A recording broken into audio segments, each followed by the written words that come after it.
Hello friends, तो देखिए question NBHM 2025 में पूछा गया था। हमें यहाँ पे सबसे पहले एक रिंग गिवन है जेड एन, ठीक है। एन ओवर जेड एन पे है, या तो जेड एन जो नॉर्मली यूज करते हैं। हमें यहाँ पे पॉलिनोमियल पी गिवन है x square plus x plus one, and Q polynomial given है x to the power 4 plus 2x cube plus x square plus 2025x plus 2024, ठीक है।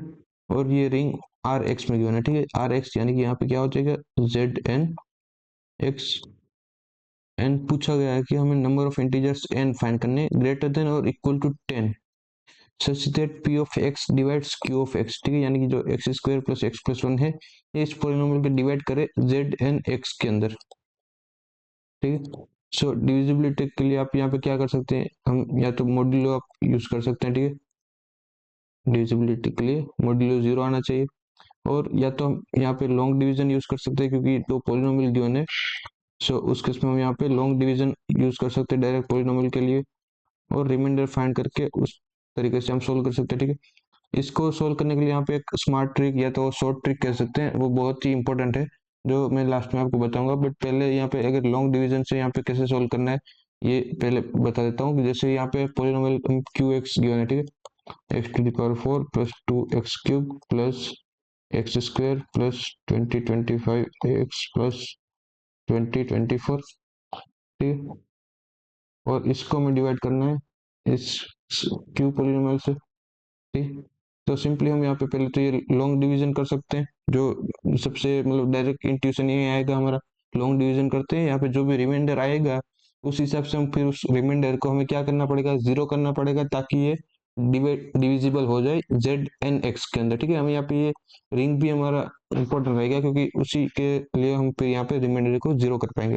तो सबसे पहले तो यहाँ पे डिवीजन कैसे करेंगे, यहाँ पे देखिए एक्स स्क्वायर है, एक्स टू द पावर 4, यहाँ पे एक्स स्क्वायर से यहाँ पे क्वेश्चन लेंगे तो x to the power 4 plus x cube plus x square. तो यहाँ पे डिवीजन क्या हो जाएगा, यहाँ पे x cube plus 2025x plus 2024। Again आप यहाँ पे एक्स से मल्टीप्लाई करेंगे तो ये हमारे पास आ जाएगा x cube plus x square and plus x. So again ये सब्ट्रैक्शन करेंगे तो ये माइनस एक्स स्क्वायर आ जाएगा प्लस 2024x प्लस 2024। अगेन आप यहाँ पे माइनस वन मल्टीप्लाई करेंगे तो ये आ जाएगा minus X square minus x minus one. So ये हमारे पास पहली टर्म कैंसिल हो जाएगी, और यहाँ पे 2025x प्लस 2025, ठीक है। और हम इसको इसको 2025x प्लस वन ऐसे लिख सकते हैं। सो ये हमारे पास क्या आ गया, यहाँ पे रिमाइंडर टर्म आ गई है। सो हमें क्या दिखाना है यहाँ पे कि p of x divides q of x। So divisible के लिए हमें पास यहाँ पे रिमाइंडर है, उसको जीरो करना पड़ेगा। बट जीरो करना पड़ेगा हमें किसके लिए, यहाँ पे हम जेड एन एक्स में बात कर रहे हैं। सो ये जीरो होना चाहिए यहाँ पे मॉड्यूलो एन में, ठीक है, क्योंकि जेड एन एक्स हम उस रिंग में बात करेंगे तो यहाँ पे मॉड्यूलो एन लग जाएगा।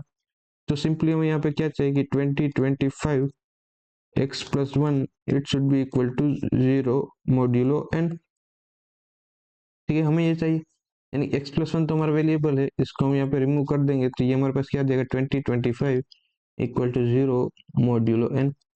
सो ये इंप्लाई कर रहा है कि हमारा एन है उसको 225 को डिवाइड करेगा, वो सारे एन्स हम यहाँ पे ले सकते हैं, ठीक है। तब जाके हमारा रिमाइंडर है वो जीरो हो जाएगा, और उस केस में पी है वो उस क्यू पॉलिनोमियल को डिवाइड कर देगा। सो हमारी जो कंडीशन थी कि पी डिवाइड कर रहा है क्यू को, वो कंडीशन किस में रिड्यूस हो गई कि 225 को डिवाइड करना चाहिए। सो हमारा टास्क क्या है अभी कि सारे या तो 2025 के हमें डिवाइजर्स फाइंड करने, ठीक है। बट क्वेश्चन में एक और कंडीशन क्या है कि n should be greater than equal to 10, यानी कि वो सारे डिवाइजर फाइंड करने जो 10 या उससे बड़े हो, ठीक है। तो उसके लिए आप क्या कर सकते हैं, सिंपली आप तो पहले तो या तो सारे डिवाइजर फाइंड कर ले, ठीक है। यहाँ पे 2025 को हम कैसे लिख सकते हैं, 3 to the power 4 into 5 square, ठीक है। सो आप यहाँ पे क्या कर सकते हैं, सारे डिवाइजर आप लिखिए 1 3 5 9 10 15 आ जाएगा 10 25, ऐसे करके आप सारे डिवाइजर लिखिए, ठीक है। लेकिन ये तो लॉन्ग मेथड है, आप यहाँ पे डिवाइजर छूट भी सकते हैं। और आपको डिवाइजर देख के यहाँ पे सिंपली ये टाउ फंक्शन आपको याद आना चाहिए, ठीक है। कोई किसी भी हम नंबर के लिए टाउ फंक्शन हम डिफाइन करते हैं, वो क्या देता है यहाँ पे, नंबर ऑफ डिवाइजर्स बताता है, ठीक है। सो टाउ ऑफ एन क्या हो जाएगा, यहाँ पे जो भी एक्सपोनेंशियल होता है उसमें प्लस वन करके, यानी कि 4 plus one and 2 plus one उनका मल्टीपल कर देंगे, ठीक है। तो 5 इंटू 3 टोटल यहाँ पे 15 डिविजन हो जाएंगे। बट हमें क्वेश्चन में क्या पूछा है, n greater than equal to 10। ठीक है, तो 10 के बिलो वाले जितने भी डिविजर है वो हम फाइंड कर लेते हैं। ठीक है, तो देखिए 10 के बिलो यहाँ पे 1 है, 3 है, 5 है एंड 9 है।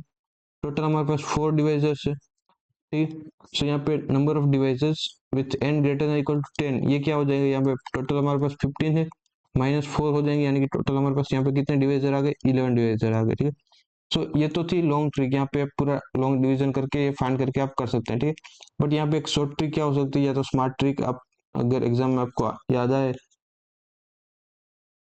सो आप उससे ये सारी जो कैलकुलेशन है उसको आप इजीली रिड्यूस कर सकते हैं बहुत ही कम स्टेप्स में। ठीक है, सो उसके लिए तो पहले आपको ये ऑब्जर्व करना पड़ेगा कि यहाँ पे जो हमें पॉलिनोमियल p गिवन है, ठीक है, x square plus x plus one equal to 0।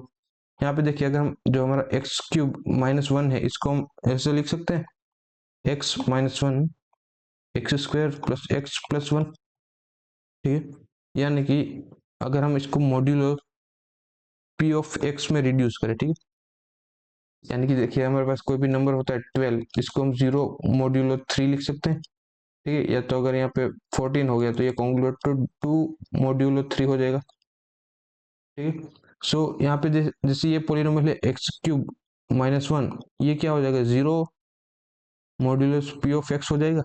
ठीक है, क्योंकि ये हमारा पॉलिनोमियल p है, सो हम एक्स क्यूब माइनस वन को p से डिवाइड करेंगे तो हमारा रिमाइंडर 0 हो जाएगा। सो एक्स क्यूब यहाँ से क्या हो जाएगा कि x cube is congruent to 1 modulo p of x। ठीक है, सो ये हमारे पास एक इक्वेशन आ गई है।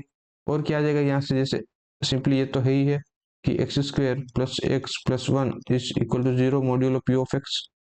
ठीक है, क्योंकि यही हमारा p पॉलिनोमियल है। सो इसको हम एक और ऐसे लिख सकते हैं, x square is equal to minus x minus one modulus p of x। ठीक है, सो यहाँ पे देखिए हमारे पास ये दो इक्वेशन आ गई है, 1 और 2, जहाँ पे हम एक्स क्यूब को p रिड्यूस कर पा रहे हैं और एक्स स्क्वायर को भी। ठीक है, सो जो हमारा क्यू पॉलिनोमियल है इसको p से डिवाइड करना होगा, यानी कि x to the power 4 plus 2x cube plus x square plus 2025 x plus 2024। ठीक, इसको हमें रिड्यूस करना है something modulo p of x। ठीक है, और इसकी डिग्री क्या होगी, a x plus b form में होगा, क्योंकि p की डिग्री यहाँ पे 2 डिग्री का है, so remainder less than equal to 1 degree का होगा। ठीक है, सो इसको हम रिड्यूस कैसे करेंगे, देखिए एक्स क्यूब हमारे पास यहाँ पे किससे 1 में रिड्यूस हो रहा है। ठीक है, तो एक्स टू द पावर 4 किस में रिड्यूस हो जाएगा, एक्स में रिड्यूस हो जाएगा। ठीक है, क्योंकि एक्स क्यूब हमारा 1 में रिड्यूस हो रहा है, और सिमिलरली एक्स स्क्वायर को हम यहाँ पे 1 में रिड्यूस कर ही पा रहे हैं। ठीक है, तो एक्स टू द पावर 4 ये क्या हो जाएगा, x plus 2 into x cube हमारा 1 में रिड्यूस हो गया यहाँ पे, मॉड्यूलो p ऑफ x करेंगे तो प्लस एक्स स्क्वायर, देखिए यहाँ पे माइनस एक्स माइनस वन में रिड्यूस हो जाएगा, प्लस 2025x प्लस 2024। ठीक, ये क्या हो जाएगा यहाँ पे, मॉड्यूलो p ऑफ x। ठीक है, सो यहाँ पे सारी टर्म्स को हम ऐड करेंगे, x वाली टर्म तो x तो यहाँ पे कैंसिल हो गया, यहाँ पे सिंपली 2025x आ गया, एंड 2 माइनस वन यहाँ पे रिड्यूस करेंगे तो ये अगेन 2025 आ गया। ठीक, सो हमने जो रिमाइंडर लॉन्ग डिवीजन से फाइंड किया था, यहाँ पे आप ये शॉर्ट ट्रिक यूज करके यहाँ पे जल्दी ऐसे भी फाइंड कर सकते हैं। ठीक है, सो यहाँ पे आपको ये याद करना जरूरी था कि हमारे जो एक्स क्यूब माइनस वन है उसको हम ऐसे डिकम्पोज कर सकते हैं। ठीक है, तो उससे हम जो पॉलिनोमियल था उसको मॉड्यूलो p में इजीली रिड्यूस कर पाए, और ये हमारे पास ये यहाँ पे रिमाइंडर आ गया। सो रिमाइंडर के बाद तो हम पूरी कैलकुलेशन सेम ही है कि हमें वो सारे n फाइंड करने पड़ेंगे जिसको 2025 मतलब n 2025 को डिवाइड कर पाए। ठीक है, और वो हमने n फाइंड करेंगे तो यहाँ पे हमारी जो क्वांटिटी है वो यहाँ पे 11 आ जाएगी। ठीक है, सो यहाँ पे फाइनल आंसर हो जाएगा 11। So thank you for watching this video, और अगर सॉल्यूशन आपको हेल्पफुल लगा हो तो लाइक और सब्सक्राइब कर देना।